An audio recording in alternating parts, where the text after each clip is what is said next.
Bab 67. Suami kena tusuk, istri minta ditusuk oleh selingkuhannya. Mas, tahu nggak kalau Mas Andi pacaran dengan teman aku Rani? Tanyaku kemudian. Taulah, Rani sering ke rumah akhir-akhir ini. Kalau Malah, Mas tahu nggak tentang dia? Malah? Emangnya dia bilang apa?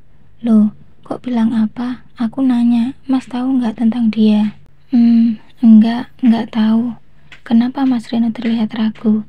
Sepertinya dia sengaja menyembunyikan sesuatu info tentang Malah. Jangan-jangan dia tahu lagi kalau Malah naksir seseorang yang telah beristri atau punya pacar. Ada apa sih sebenarnya? Mas, sepertinya ada rahasia yang kalian sembunyikan dariku. Ada yang aku nggak tahu nih. Cerita dong, penasaran nih. Enggak ada, Malah teman kamu. Masa nanyanya ke aku? Ya udah, ketusku kecewa. Mel, udah jenguknya, sekarang kamu balik ya. Makasih udah jenguk aku. Loh kok ngusir? Tanyaku kaget. Aku nggak ngusir, terus terang dari tadi aku sudah nungguin kamu. Kirain nggak bakal datang. Makasih, ternyata kamu tetap memenuhi janji untuk datang setiap hari. Terus kenapa nyuruh buru-buru pulang? Kamu mau dengarkan aku kan? Wajah Mas Reno berubah serius. Mau, kenapa emang? Aku lihat di media sosial, Gilang kena tusuk, captionnya. Kau tahu apa enggak? Apa? Mertua sekarat, suami kritis, istri selingkuh lagi. Apa? Teriakku kaget. Ada lagi yang lebih sadis, kau mau dengar? Suami kena tusuk, istri minta ditusuk oleh selingkuhannya. Astagfirullah, itulah kejamnya dunia maya. Kenapa begitu? Karena mereka hanya melihat, langsung jemari berbicara. Mereka tak tahu apa masalah yang sebenarnya. Yang jelas surat pisah belum ada di tangan kamu. Selama surat pisah itu belum keluar, kau akan tetap menjadi istri Gilang, menantu di keluarga mereka. Jadi kumohon, jangan dulu datang kemari. Aku sudah sehat, Mel. Nggak usah bertemu aku lagi sampai surat pisahmu keluar. Mas, sekarang kau sedang disorot oleh masyarakat. Penusukan itu menjadi berita viral. Mata semua orang sekarang tertuju padamu. Jadi saranku, pergilah ke rumah sakit. Tunjukkan bahwa kau perempuan yang baik di mata masyarakat.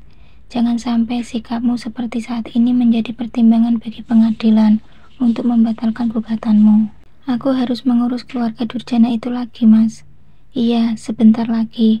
Demi kelancaran gugatanmu, demi hak asuh putrimu. Baiklah, aku mengalah. Tapi ini bukan karena Mas Gilang, tapi karena aku. Setelah Mas Reno cepat, aku tercekak, ku tatap lekat wajah tampan penuh karisma, mata elangnya menukik tajam sampai ke ulu hati. Demi hak asuh Cika, ucapku menyembunyikan debaran di dada yang membuat wajahku terasa kian hangat. Iya, demi kami berdua, kalau aku boleh ikut, kalau masih ada tempat di sana. Di mana? Sergahku pura-pura tak paham. Di mana ya? Andai di sini tidak ada orang lain.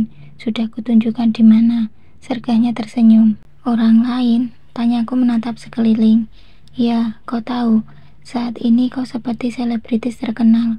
Daun-daun akasia ini pun bisa berubah menjadi kamera. Oh, begitukah? Ya, karena statusmu yang masih digantung. Udah ya, pergilah. Mengalahlah sebentar lagi. Baik, aku pasti bisa dengan kekuatan darimu. Dariku? Memangnya masih boleh. Tanpa ragu aku mengangguk. Mas Reno terlihat sumringah. Dengan langkah pasti dan penuh keyakinan, aku kembali ke tempat parkir, di mana Malah sudah menunggu. Udah kangennya? Tanya Malah menggoda saat aku masuk ke dalam mobil. Udah, sahutku tanpa malu-malu.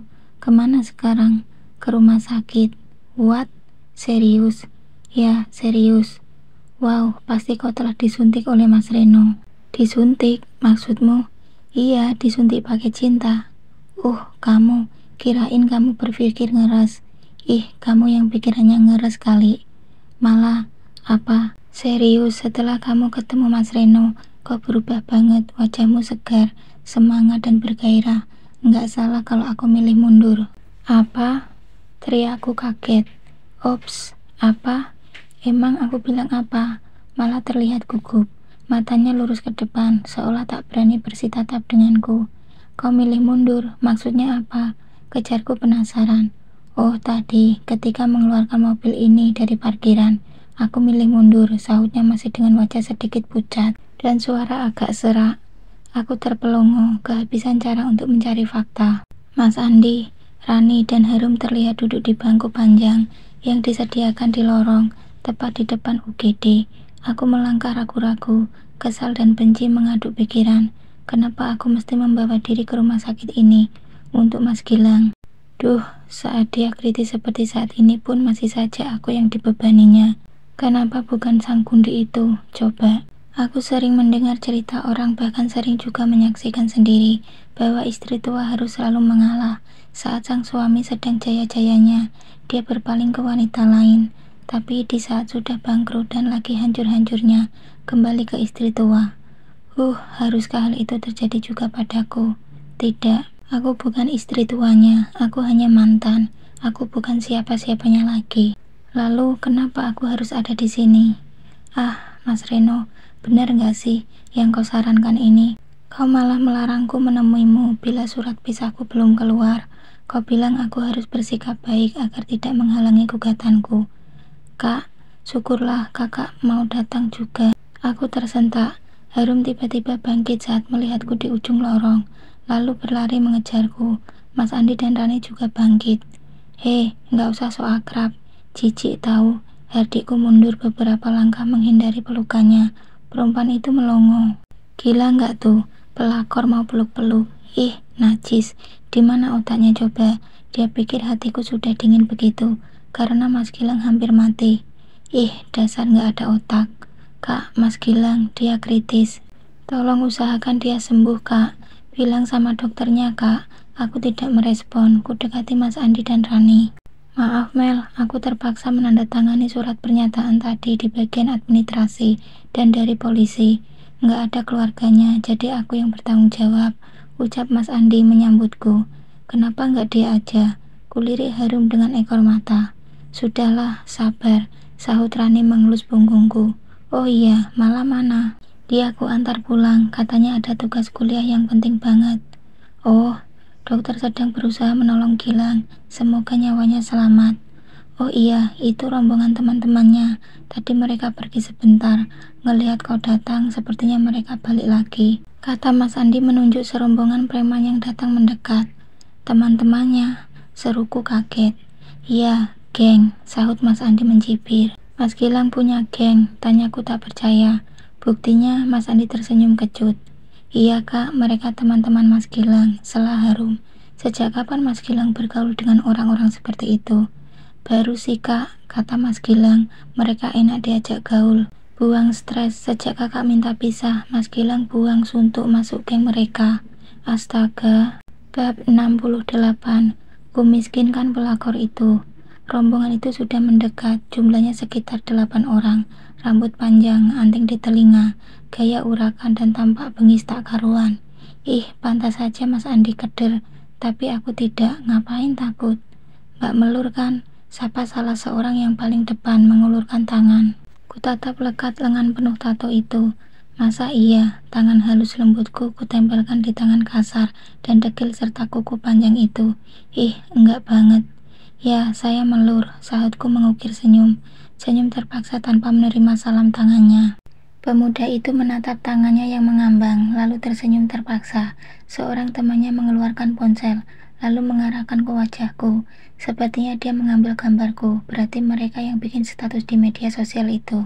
Maaf mbak, kenalkan, kami teman-teman Gilang, yang juga teman-teman Reno, pacar baru mbak. Apa yang kudengar barusan? Mereka teman Mas Reno juga. Apa maksudnya? Aku disebutnya pacar baru Mas Reno. Sialan, mereka tak tahu aku adalah pacar lama Mas Reno. Mbak adalah perempuan hebat. Mbak berhasil mengeluarkan Reno dari geng kami. Hehehe, hebat sekali. Kami kehilangan teman baik, setia, sekaligus sumber cuan utama. Kami selalu memantau keadaannya di panti itu. Selamat, Mbak berhasil menyembuhkannya. Meskipun kami sangat dirugikan dalam hal ini, tapi kami berterima kasih juga. Karena Mbak mendepak Gilang, Gilang menggantikan posisi Reno, perempuan hebat. Jadi kalian yang selama ini menghancurkan hidup kakakku, hah? Teriak Mas Andi mencengkram kerah baju yang berbicara tadi. Hei, jangan berpikiran buruk sobat. Menghancurkan apa maksudnya ini? Jangan salah sangka. Bantahnya menepis lengan Mas Andi. Rani menarik tangan kekasihnya pergi menjauh. Oke, kita fokus ke masalah inti saja. Gilang adalah keluarga baru kami. Kami akan memantau terus perkembangannya. Saat ini hanya ada Mbak yang bisa mengurus semuanya, termasuk mengurus orang tuanya. Kami mendapat laporan mamanya sedang sekarat di rumah sakit. Tolong segera ke sana, bayar biaya operasinya agar rumah sakit bisa mengambil tindakan operasi. Sepertinya yang berkaos hitam ini adalah ketua mereka. Dari tadi dia saja yang berbicara. Saya bukan istrinya lagi ya. Gugatan pisah saya tinggal nunggu keputusan pengadilan. Jadi saya nggak bertanggung jawab atas mereka. Ketusku mantap. Mbak urus sekarang juga atau kami viralkan. Ancamnya menatapku tajam. Oh begitu. Jadi itu senjata kalian. Ibunda Gilang semakin kritis. Harus sekarang juga dioperasi, atau nyawanya tidak akan terselamatkan. Cepat urus segera. Harum, sini, seruku memanggil perempuan itu. Di mana ibumu? Tanyaku ketus. Dia, cepat jawab, di mana dia? Ibu di kampung. Di kampung? Iya, ngontrol orang kerja. Maksudmu? Ibu rehab rumah yang disita rentenir kemarin, Kak. Udah ditebus lagi sama ibu, sekarang sedang direhab. Astaga, mereka merehab rumah. Pakai uang siapa? Telepon ibumu sekarang juga, suruh dikembalikannya semua uang yang dia curi dari Mas Gilang. Ibu nggak nyuri, Kak, dia minjam. Minjam? Iya, Kak, ibu minjam 200 juta buat rehab rumah di kampung. Jawabnya terbata-bata. Telepon sekarang, suruh mentransfer semua uang itu. Bilang mertuamu dan calon suamimu sedang kritis, butuh biaya, atau aku akan perkarakan kalian dengan tuduhan penipuan. Aku bisa melakukannya. Papa Mas Andi pengacara hebat. Kau mau ibumu dan kau membusuk di penjara? Jangan, Kak, cepat telepon. Harum menurut. Dengan enggan dilaksanakannya perintahku. Kata ibu uangnya sudah dibelanjakan sebagian, beli batu bata, besi, semen dan pasir. Ucapnya kemudian, cepat suruh transfer semua sisanya itu, lalu jual murah semua material yang sudah terlanjur dia beli. Transfernya belakangan, sekarang juga perintahku melototinya. Harum sepertinya takut dengan ancamanku. Segera dia menelpon ibunya. Geli juga melihat tingkahnya yang ketakutan dan gugup begitu. Ibu mau ngomong sama kakak, kata Harum kemudian. Malas banget ngomong sama ibumu. Kau aja yang ngomong, cepat. Aku mau ngomong sama pengacaraku aja, biar bikin aduan tentang penipuan kalian, ancamku. Iya, Kak, bentar aku bujuk ibu. Kayaknya dia nggak mau balikin duitnya. Lirih Harum. Ya udah, kalau nggak mau suruh aja ditunggu ya, polisi yang akan jemput dia. Bentar, Kak, aku yang bujuk ibu ya. Harum ke sudut lorong. Sepertinya dia berdebat dengan ibunya di telepon itu. 5 menit kemudian dia kembali. Udah, Kak, ibu ke bank dulu di kecamatan katanya. Di kampung kita kan emang nggak ada bank. Ya udah, sekarang ambil semua perhiasanmu, jual semua, perintahku lagi. Kak, jangan, itu baru aja aku beli. Rengeknya memelas. Pakai duit siapa? Jawab, pakai duit siapa? Duit Mas Gilang, jawabnya takut-takut. Sekarang lihat, Mas Gilangmu itu sedang sekarat. Ibunya juga sekarat. Kau mau mereka mati? Kalau mereka mati, kau kukirim ke penjara karena kau dan ibumu sudah mencuri.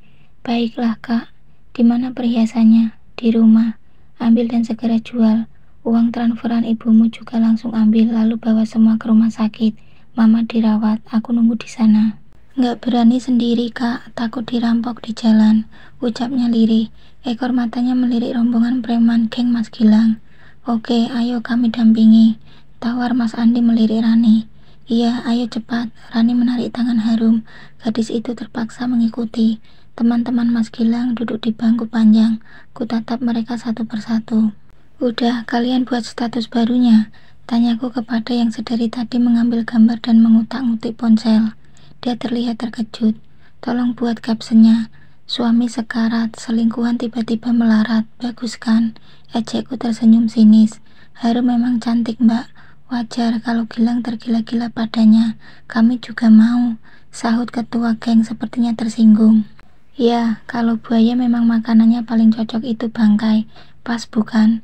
Balasku tak mau kalah. Jangan keliru, Mbak. Lihat buayanya juga. Sahut yang lain semakin tersinggung.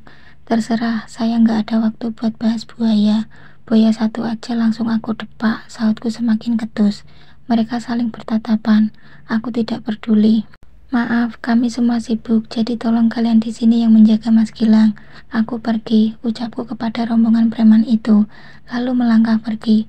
Tunggu, kami akan ikut beberapa orang ke sana untuk memastikan semuanya. Jadi kami bisa melaporkannya nanti bila Gilang sudah sadar. Sergah ketuanya. Aku berbalik, ku tatap sinis mereka semua.